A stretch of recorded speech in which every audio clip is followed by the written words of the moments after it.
Welcome to another episode of Inspire, a Black History series here at WMBF News. I'm your host, Derrion Henderson. We hope you've been enjoying the Inspire series all month long here, highlighting some inspiring people within our community. So we decided, hey, we also need to bring sports into this conversation. Our Eric Richards had a father-son duo in mind who just had to come on here. They got one of the best baseball and softball programs in the country.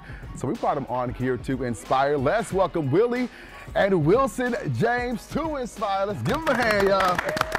Let's give them a hand for being here. Thank y'all so much. Thank you. Willie Thank you. and Willie. Willie is what I picked up on since I've been here in South Carolina. Which is different because normally, right, like the junior has like the two names, right, and right, the dad has right. like the one. So where did that come from? When I first moved here, and he had been trying to get me here for, I don't know, forever. But he had his organization already in place, and he wanted to introduce me to the parents and the kids that were already in the organization. So one of the parents, and I'll never forget him, Stan Walford, Willie said, "What do you want them to call you, Pops?" Well, I've always been known as Coach James. And he said, "Coach James, okay." And then this parent, Stan, said, "All right, Willie." And it's been Willie for the last 8 years. You just got to embrace it, right? And I hold on to it. I love it. I love it. It's something different. And out of the many monikers that I've had, I'll hold on to that one. Absolutely, Absolutely. Yeah. So of course, naturally, you can see me in my Cardinals jersey. You know, I had to wear it, right? I had to wear it because I had to defend. You know what I'm saying? Where I came from. Don't be looking like that. Don't be looking like that. You got to sit through it, okay? You got to sit through it like I'm sitting through being around some Cubs fans and then some LA fans, some LA folks too. Eric, you said you know them back in LA. Tell us about that. Yeah, you know, I worked with Mr. Willie here for a long time, and what I can say about him is that he's a genuinely nice person. And one thing that he always said when he walked into the job was that, "Oh, I love my job." Yeah, you know, that was him. That was him. That positive, you know, affirmation every morning. You know, I couldn't believe it. I didn't know you remembered that. Sure wasn't me. Yeah. But yeah, just an all-around nice guy. And then we reconnected when I moved here, and the rest is history. Absolutely. Doing some great things here. Yeah. I love how that always comes like full circle. It was. How life has come around. Yeah. I really couldn't believe it. I saw on Facebook, and he was saying that he's in Myrtle Beach, and I said, "Wait a minute, I know him." And we got in contact with each other. We went and had lunch, and I'm glad to have someone here from Southern California to hang out with. Absolutely. It's good to have some people you know around. Willie, we got to bring you into the conversation as well, because you had quite an impressive past as well, quite an impressive history and a professional career too, right? You're the owner here at Carolina Elite. There's a lot of stuff going on. We're going to get to exactly what you do about it here in a minute, but just tell us about your professional career, because you was in the league for about, what, 9 years or so, I believe? 9 years, yeah. So I went to school at junior college in Arizona, and I went to Purdue for a year and then signed with the Atlanta Braves, played with them from 2002 to 2006, and then we call it the independent circuit. I got released by the Atlanta Braves, and I've been to Canada, Texas, Iowa, Jersey, all the way up until 2009. And every year from 2004 till current, I was involved in youth and travel baseball. So, yeah, it's been, you know, a great little time doing it, and just I think I'm still young, so I enjoy that. But yeah, 9 years professionally, and got to meet a lot of great people. What was the best part of being in the league? I think just the relationships, you know, meeting new people, meeting people from other countries. I was talking to some of the players earlier, and, you know, you got to meet guys that didn't speak English. And that's kind of, you know, I remember being a 21-year-old rookie, basically, and our shortstop was 16. And I'm looking at him like, there's no way this 16-year-old is as good as I am. He's so much younger, but he ended up making it to the major leagues, and I'm looking at him like, they're pretty good. So I think just meeting the new people is the best part about it for me. Absolutely. And you also played for the Myrtle Beach Pelicans too, right? That's kind of how that got you over here to Myrtle Beach? I did. So in 2004, I came to Myrtle Beach. I played here when I played at Purdue. We played Coastal Carolina. And from Southern California, I didn't know Myrtle Beach was, you know, and all our other teammates did. Yeah, and all Sure didn't. Nowhere on the radar. all our teammates were excited about coming here, and I'm looking at them like, what's so special about it? And then I got sent here with the Atlanta Braves, and I still didn't remember it. And my wife had been here, so then our son was born, and it just, I say we just grew roots. Been here ever since, and I've tried to move so many times when I was younger, never could. It's been great. I don't know if it's, you know, the good Lord telling me this is where I want you, but he didn't let me leave, and it's probably a great thing. So.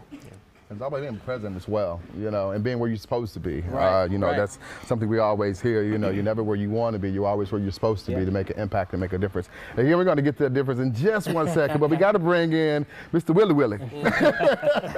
Because you had quite a time. As we was getting started out here, when I first came in and I met him or whatever, I was, first thing he was like, are you getting into the batting cage? He was like, nah, you know, my knees ain't like they were before.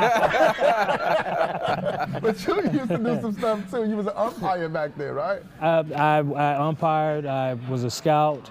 I played a little bit. I can never forget when I got his phone call when he was ready to sign, or when the Braves drafted him, and he called, and his first words were that I passed you up. I remember like it was yesterday, and I thought, I'm so proud of you. You know, I'm so proud of you. I'm glad you passed. Now just take it a little further. You know, just that signing is good, but we can take it a little further. My playing career was brief. You know, I had trouble hitting the curveball, but I could run. And it used to be, a coach told me all the time, he said, Wilson, the one thing about you is you can run, but you can't steal first base. You know, so That's important. you got to get on first base, right? You got to get on first base. But you know, I kicked around and you know, played you know, some independent ball, or back then we called it Continental League, and I didn't think I was a bad little ball player. I roamed center field. I tell these older guys here, I probably can still outrun a couple of them. So we got some racing to do this summer. When I get these knees in better shape, lose a little weight, but the same thing. Right. Listen, I'm hitting the track again. yeah. Eric, I know you worked with him before back in L.A. You know, L.A. You know, that's like the city of lights, right? The city of like the actors and also some singers. You ever heard them sing? Have I heard you say? Well, maybe. I don't think so. I've Since what I read, you also sang like the Star Spangled Banner. I've sung the national did that here. anthem. Yes, Yeah. I've done that a few times at the Myrtle Beach Basketball Classic, at Pelican Stadium. So you getting them high notes, huh? I sing low. James Earl Jones. I keep it low. Yeah. He used to practice a lot, cleaning the house. He always was singing. Oh, right. So everybody else grew up with Anita Baker. Oh, yeah. But I grew up with Willie Willie. Everything. Oh, yeah. Temptations, a little bit of everything. We knew it was coming. Absolutely, Yeah, absolutely. I mean, it's just such an impressive background, and I truly believe, you know, like you were saying, kind of where life takes you and where God takes you, you know, it gets to the point, it sets you up to get back to that next generation. Right. And I feel as if, personally, just seeing for myself, that's kind of what you've done here with the Carolina Elite. So let's talk about that a little bit. Besides just the sheer amount of talent that came from it, right? To have like that impressive background. What makes this program better than any other program around here? You know, I think I personally genuinely care about, you know, the player. The coaches as well. We've got probably close to 30 different coaches, you know, and they all have different backgrounds, you know, but what we allow them to do is be their selves. I think everybody gravitates towards individuals that kind of can relate to them. So, you know, it's great to have, you know, a guy that maybe a younger kid can relate to and maybe an older kid can relate to. You know, it's not everybody with us has played professional baseball, but we all have a story, and we try to share that with each player and just get them to understand, you know, how important or how loved they are, how liked they are, make them just really believe in their own abilities, you know. And I think for me, that was important as a player, and that's just something I want to give back to them is, having that support system's big, because this is a tough sport, and we want to teach life and have really good humans more importantly than baseball players or softball players. So I think, we really come across that way for the parents and the players, that they understand where we're coming, and they don't, it's just genuine, and I think that's really been something that's stood us apart from some of the others. And that's like at all age levels too, right? When you think about, like, of course, you have the little guys here right now, but like, you go all the way up to like past collegiate too, right? We do. So we've got what's considered a post-grad for players that, for whatever reason, either got passed up or they don't have a place to play outside of high school. And I like to say it gives them that opportunity to play somewhere or showcase themselves outside of what the norm is. I think COVID's really helped us learn that there's alternative ways to leading some of these players to a success. We were just talking earlier, we've got a couple players that just committed to go play college baseball outside of this year that came to us for whatever reason. We get them for whatever story they have, whether it's a grade thing at school or just athletically they weren't talented enough, and we feed into them. We pour into them physically, mentally, we buy into them, we just make them feel wanted. And I think a lot of players, once they feel that coach has that genuine love for them and support, their game just takes off. I know that's how it was for me, so we really try to do that for those guys. And it's pretty neat to watch those older guys move on, because some of them had a lot of doubt coming in, and when they leave, their chest is puffed out a little bit more, that confidence, the shoulders are back, and you're like, sweet, that's what it's all about. So it's pretty neat to see that. Yeah. And you look at the facility too. I know when I walked in, I was like, whoa. What was your thoughts when you came in here? Same thing. Whoa. And I really, this is my first time in here, and I'm really impressed with the setup. I'm impressed, of the fact that you're able to do this too. I mean, it's amazing. It really is. We had talked about this. We had talked about this at your banquet, awards banquet that you had recently, and I just didn't imagine it was this big. I didn't think it was this big. Yeah. So we were at a different facility back in October. We moved into this facility in November, the facility sports lab. I have a partner that's involved in this, and some of the stuff that we talked about when we wanted to get something a little bit larger was we want something that the community can embrace and be able to bring, the father, son. I had my dad growing up, and I think it's pretty neat to be able to just come in and he could throw to you, catch, hit, but you gotta have space. The last place we were in didn't really have the space for it, and then to move into something like this and see all the things we can do, in about 2 hours when everybody gets out of school, this place, I like to say, it's rocking and rolling. You got the music going, players everywhere, and sometimes I sit upstairs. We have an upstairs area. I just call it the porch. I just sit up there and watch and just look and just admire and see, like, what these great kids are getting and the parents are seeing, and just what we're able to give back to the community is my biggest part. Like I said, this facility it's like a dream, to be able to come here. I'd sleep here. I probably will. So you see me here, my car will be here late at night. I'm probably here. But it's really something that I've, ever since I've been here, I've been doing this this will be my 20th year in travel baseball. And one thing I've always said, and when we put this together, was the community doesn't have this. Whether it's baseball, softball, a place where you can just drop your kid off and say, you know what, I know they're in good hands. I'm gonna go to the mall, I'll be back in 2 hours. And the kids don't even want to leave then. So that's pretty neat for me to be able to see that. That's one of the dreams that, playing baseball was great, but this to me is lifelong. Yeah. You were hinting at like the development of like the players just a little minute ago, and I looked on the website and I saw that Mr. Willie, you're part of like the development of making sure that it's good. And as we know, when it comes to anything, it's always good having that good, not calling you old, but good seasoned wisdom, seasoned wisdom around. You know what I mean? Like that, it's the presence of it, but it's also the knowledge that it can come out, and it's something as simple as, I don't know, sometimes it's not even like something so profound. It's just being there and just being there around when they just need, I'm having trouble in school, I need some advice on this. That's so important to have. How has it been for you being around and being an inspiration for these young kids? And also the older ones too. Well, first of all, they inspire me. They keep me young. They get me out of the house. But as far as me interacting with, I don't care if they're the 6-year-old or if they're our older guys, 20, 19-year-old.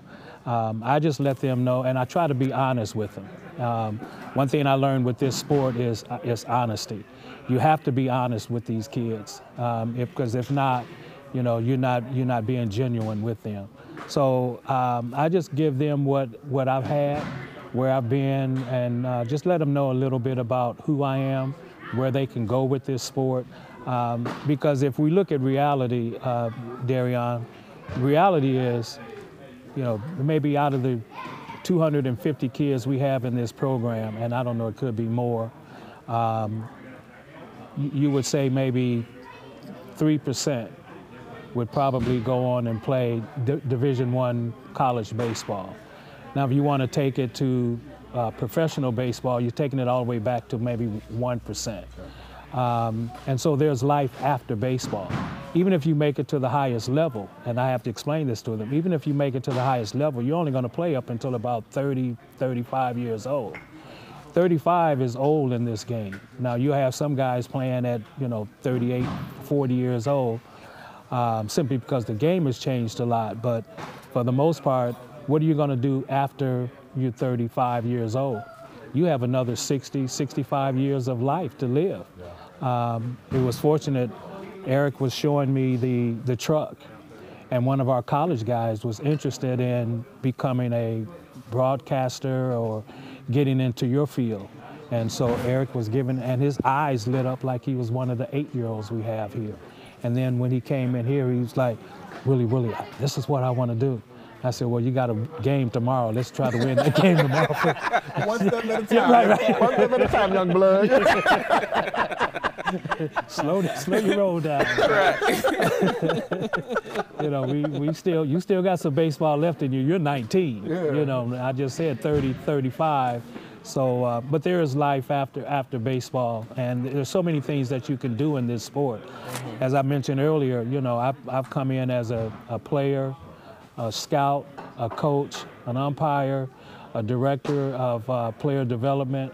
It's taken me in places that I would have never thought it would take me. I've coached in Italy. I've coached in all parts of the United States, from Houston to California, now here. And it can just do so many things for you. And one thing I have to add is you have to have a good partner. My wife has been there from day one, and Willie was talking about, he's been doing it since 2004, where he's not being quite honest. He was actually doing it in the 90s when he was about 8, 10 years old. And I love for his mom to tell the story, because we would have to paint the garage door every year. Every year, because What was he doing? He was playing strikeout, throwing the ball up against the garage door, and he would have tournaments. He would grab the boys in the neighborhood and have tournaments. And y'all embraced that, right? We did. Well, I did. The wife didn't like it. The wife didn't like it. That's exactly how it would go, too. And then, Where I was at. yeah. Then one day she came home and she wanted to make some cookies or a cake. Can't quite remember, but she was looking for her flour. And she asked me, she said, where's the flour? You use all pop. I said, why would I use flour? Well, we looked, and then one of his siblings, his sisters, said, well, he had a baseball tournament in our backyard, and he took all the flour and made the baselines. The first baseline, the third baseline, and then the batter's box. So there went 10 pounds of flour right there. Oh, she wasn't happy with that. She wasn't happy. You gonna make some chicken right now? How we gonna eat? If we ain't got no flour, Willie. Kentucky Fried. She didn't like that one. I'm pretty sure. Now, it's one thing to do something that Willie gonna fix. It's another thing you in my kitchen. Yeah, Like, that's something totally different. But we created a memory. Yeah. And I tell these guys that's all we're trying to do is create memories. And I'll never forget it. And that's what we try to do with these guys is create memories that they'll never forget. And sometimes it's not at the moment probably the best idea, but it did create a memory. Absolutely. And we were talking before too, because of course I like the young guys, but also like you was talking about at like the collegiate level as well, and even like past that. And you have like this type of program that's like Last Chance U in a way from like Netflix, where you give them like another shot to try it back out. Because as we know, going to college, sometimes it don't work out. It don't work out the best way you want to, like you were saying, having that next plan afterwards. How has that program been for you all, putting that together and working with them, and what have you seen as a result from that? Yeah, so this is our second year doing it. It's, I say it's the new trend baseball-wise with the portal and all this, the new way of everything's kind of got backlogged with after COVID. So we've got players that at the fall didn't make the cut for the school they were at. We got guys that in high school weren't physical enough, weren't strong enough, weren't fast enough. And so, we were fortunate to put this program together last year, and we started with like 15 guys last year. Currently, we got 26. We've got 8 or 9 from Canada. We've got 1 from New Hampshire. We've got, where else? Idaho. Then some sort of South Carolina, North Carolina kids. It's really cool because they all come with their own special story, and it's important for us to learn their story because part of their story is why they're here and why they weren't successful or why they can be successful once you get down and you start talking to them. So we meet at the end of each, we call it semester, just like school. So we met at the end of the first semester and kind of mapped out a plan for them. We met when they came back. And since that point, I think out of the 26, 8 of them are committed to go to college next year. So at the end, you look and you just say, to watch these guys go from the athletic but maybe skinny kid to, the stronger kid who's faster, a year older, and see him have an opportunity to play college baseball and fulfill his dream. That's where the joy comes for us, is to watch that player see his dream, come to fruition and have that opportunity. So, in year 2, it's been great. We had a recruiting visit where we got our first recruit that signed with us from Oregon. He came down on a recruiting visit. We took him to a coastal football game. We brought him here. We took him out to eat. We're trying to get these players interested in coming to play with us that don't have those opportunities, but also show them that we take it serious. It's not just come play baseball. Tomorrow we leave to go play USC Union, and we just got back from Florida. We go to Virginia twice. It's pretty neat because it's college without, I say, the school aspect of it, the traditional school aspect. Yeah. A lot of the kids go online. You got high schools doing the same thing now. So with the way college sports is kind of developed, you have these pocket of players that 10 years ago would have been in college, where now you got 25-year-olds that are getting a 5th year of college or a 3rd year and 4th year, and then these 17, 18-year-olds aren't physically as strong. They're not as talented. They're young. They just need that extra year. So that's what this gives, is that extra year. And then we have players that, like I said, they, for some reason in college, just couldn't figure it out in a semester and had to find another route. Doesn't happen. Yeah. And we don't hold those grudges again. We tell them, hey, we believe in you, and if you do the right stuff, you have another opportunity. So we have good relationships with a lot of the schools. They send us players that are on those levels, and we coach them up every day. They live here. I tell them we've been doing this for a long time. Respect the game, respect each other, and we'll get through this. It's tough for some of them because everybody wants to think that they're that guy. I'm here. It's a bummer, and I'm like, hey, it may be. It's just a setback, but you'll get moving forward. So. It's pretty neat. Yeah, it's pretty neat. Pretty sure it's cool seeing, like I said, folks just from your past, right? Mm-hmm. And then to be out here doing something amazing is this? Yeah. You know, you said you went to the an event they had recently. How was it being there? Well, I'll tell you, it was after one of our weekend shows, right? Okay. So, you know, I was tired. Sleep was in my eyes. He knows. Because he had watched in the morning. And he said, oh, your tie wasn't straight. Whatever, guy. I live with a fashion designer. He does. So just straighten it up just a little bit. But yes, right. But what struck me about that banquet was the fact that, you know, you really had this group of you know, little athletes is what I called them, you know, because a majority of them there I saw were smaller, you know, just really excited to be there and getting their awards and doing their little TikTok dance or whatever that was that I can't relate to anymore.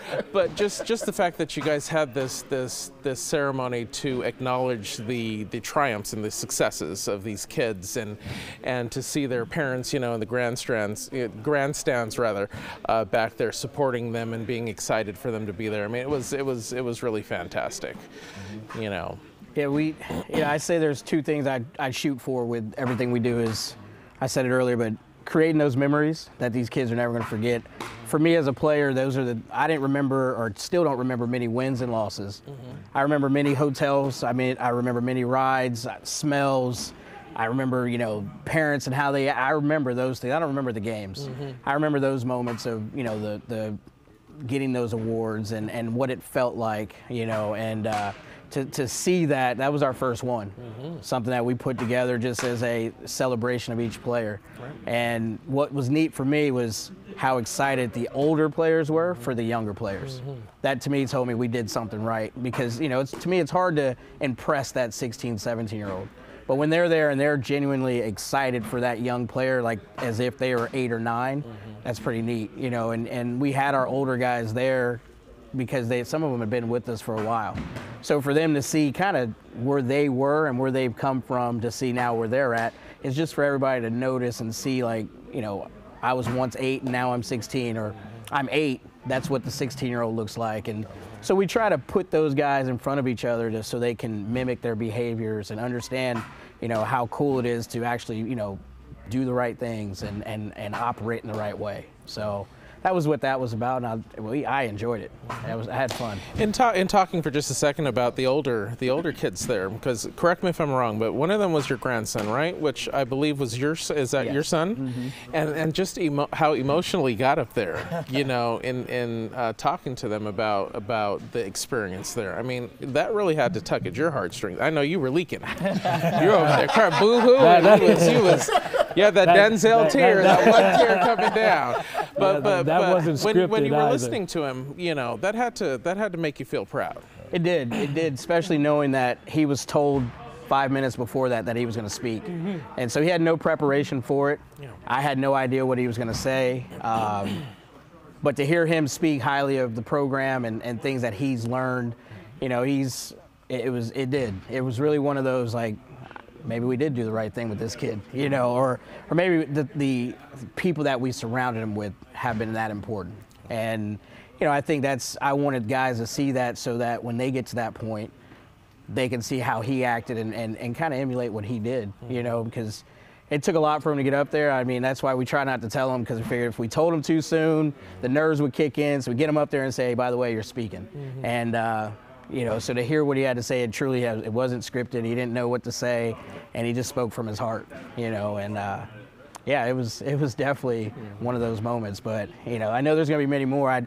I swore, you know, he's graduating this year, and a buddy of mine's kid who played with us, KJ's son, Reese, who played with us, he played since he was 11, graduated from the program last year, and I made fun of KJ when his son graduated, he was crying and stuff like that. I said, and now I'm in that position. I'm like, here it comes, you know. So to see those kids grow, it's amazing, you know. That's the fun part. And Willie, what was going on with you? You know, just to see the whole makeup of it being put together, and as he mentioned, you know, you have to surround yourself with good people. And I would be remiss if I know I would miss some names, but you know, Stephanie Lloyd, she did a fantastic job in putting that together, along with Willie's wife, Amanda. It was just, and then to see the kids come up, and as he mentioned, as far as his son, my grandson, to know how far he's come. I remember him coming to California when he was 5. And I had him in, see, I choked just telling the story. And we were in the backyard, and I said, "So you play baseball, huh?" "Yeah, Granddad." You know, I was like, "Okay, let's see what you got." So we doing some basic stuff. And I said, "Take a lead off on first base." So he took a lead off on first base. And then when he got up, he wasn't still in contact with the bag, and I had the ball, and I tagged him. I said, "You're out." And he said, "Nuh-uh." I said, "Yeah, you have to stay in contact with the ball." So now when I watch him play at 18 now and watch him crawl up, it takes me back to when he was 5 to say, you know what, maybe I did have a little piece to do, you know, in his development. And I'm proud of him as well, to watch him grow to where he is now and just be the young man that he's turned out to be. So, yeah, it Denzel going in. I love the self-awareness. You know, it's okay to cry. It's okay to cry. Which takes us right to our Inspire series, which is what, you know, this is what we call it, Inspire. Would love to know, starting with you, Willie, when you think of Inspire, like, who inspires you? So I'd say my dad, you know. Since I was a young kid, you know, he was always there. And I've never watched him miss any work. You know, every day he gets up and he went to work, came home, took us all where we needed to go, you know. And I just think if I can do that and be just like that, I'll be successful, you know, because I know there's times where we may not have had everything we needed, but I never watched him miss work. You know, and I know why he didn't, was because there was all this little mouths at the house that, you know, like birds when he come home, like, what are we gonna eat? You know, and you know, so when I look back at that, just the work that he's put in and the things that he's done, you know, there's, to me, he's you know, he walks on water. That's just a person that I would like to be like, and I'd hope when my son gets to be my age, it's the same way. So he's the only person that inspires me. I know I could say, you know, I all the years of watching him, you know, like I said, I don't remember him being sick. You know, it's like, so I operate the same way. I feel like I try to go to work every morning. I get up early, sick, whatever, try to get to all the kids' stuff, and I think that's because I saw that growing up. So that's my biggest inspiration. Brought a lot of pain for you too. I was gonna go into the negatives. Yeah. So you had to make up for that. I love it. I love it, though. I love it, though. Willie, you know, you're not so much of an OG. You can be inspired too. Who inspired you growing up, and even inspired you today? I would say my grandfather. He was a small statured man, and pretty much the same thing. You know, although he only had the one child, my mom, but he would every day. I never saw him miss as well, and I remember him taking me different places.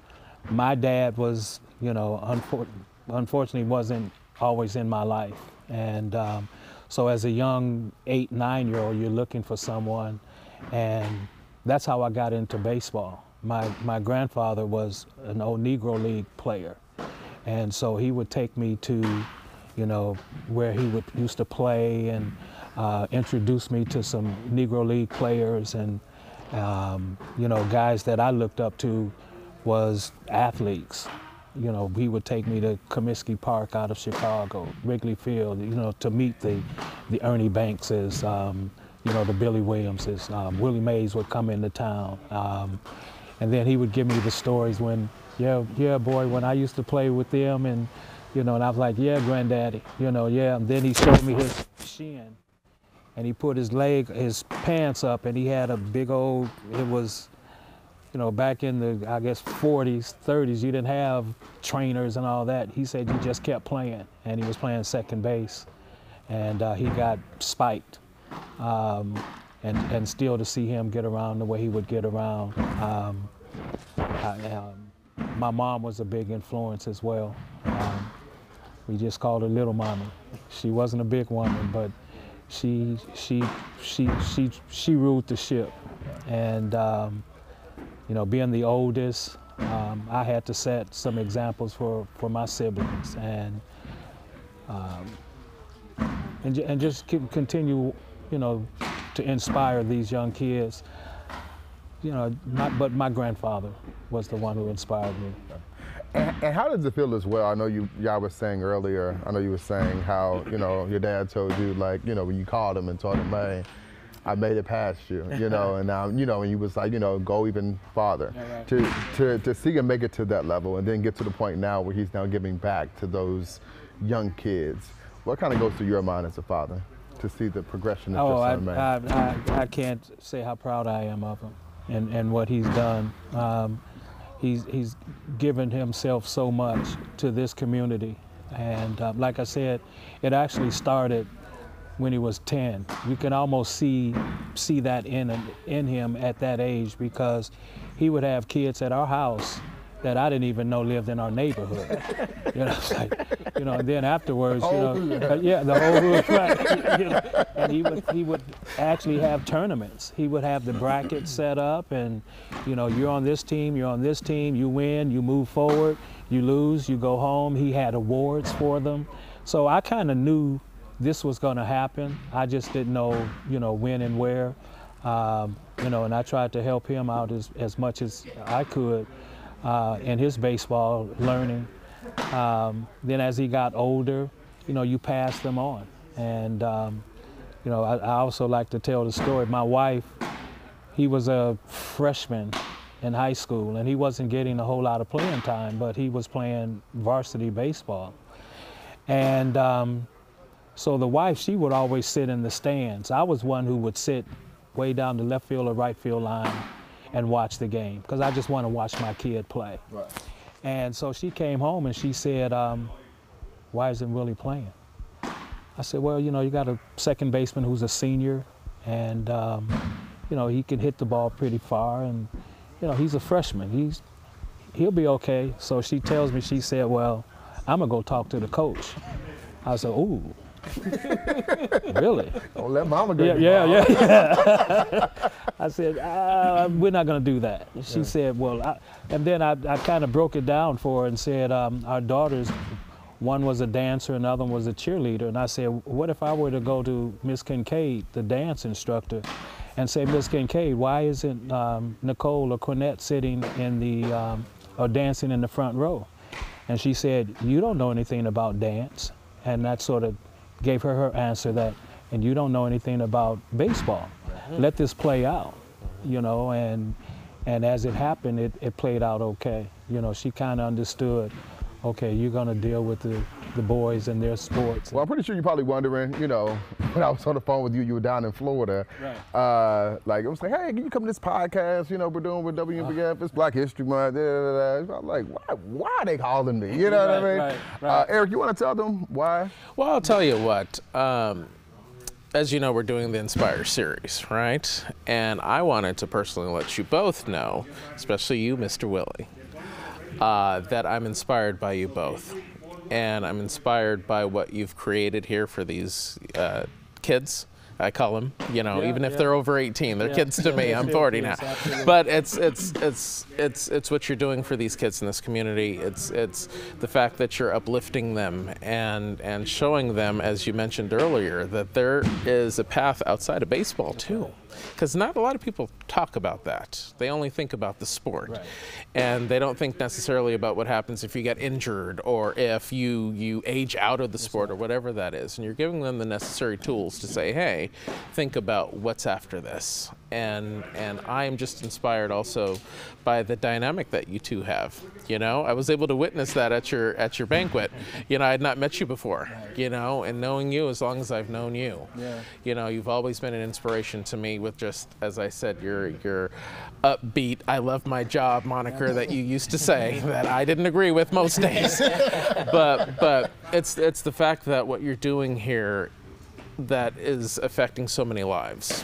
And that this is your legacy. I often ask people what their legacy will be.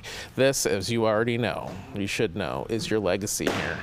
And I like to take a page out of everybody's book because I was not the most athletic person ever. I played baseball in Little League too, and I sucked.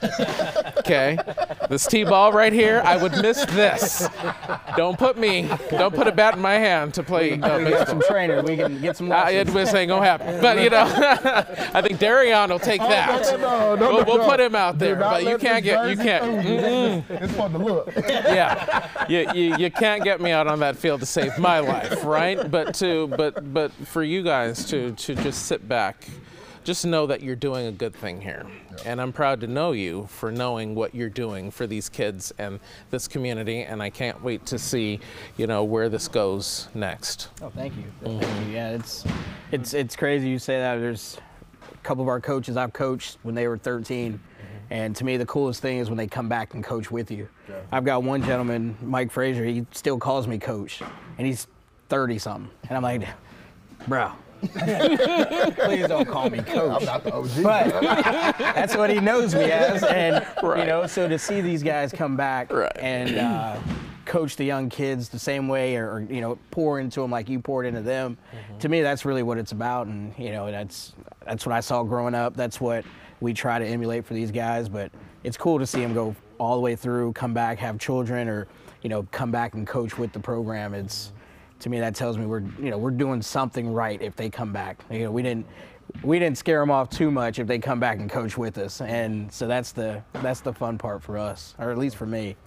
How can folks get in contact? I'm pretty sure, you know, if they made it this far in the podcast. Yeah. Like, okay, cool. I'm convinced. I want to know how can I get my son involved?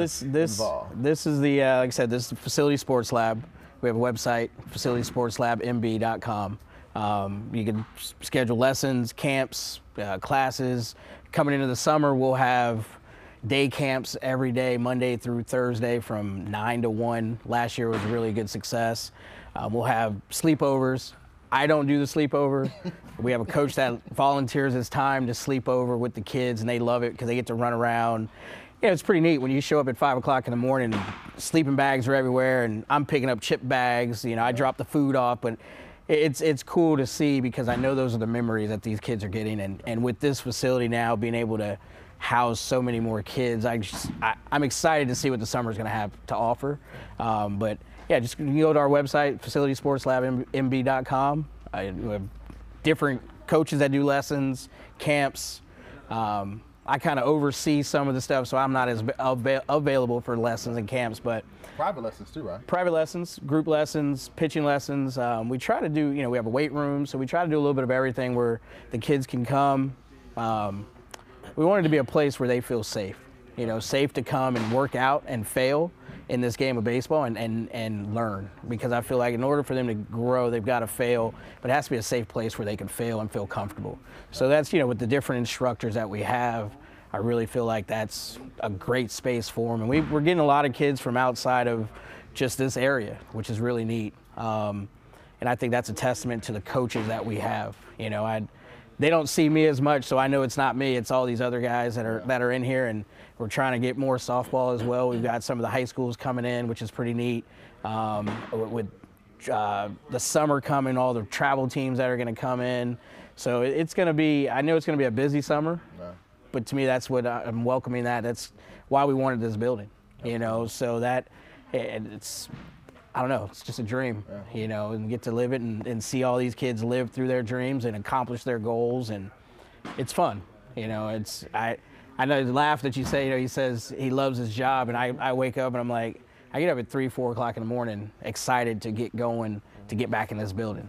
I was gone for a little while and on a vacation, and all I could think about was I need to get back. I need to get back in the building and see some of the kids and the guys and just get back into that routine. So it's a great place, very enjoyable. Yeah. He mentioned the lessons a lot, so that means we got to go sign up. Oh yeah, For the lessons. Huh?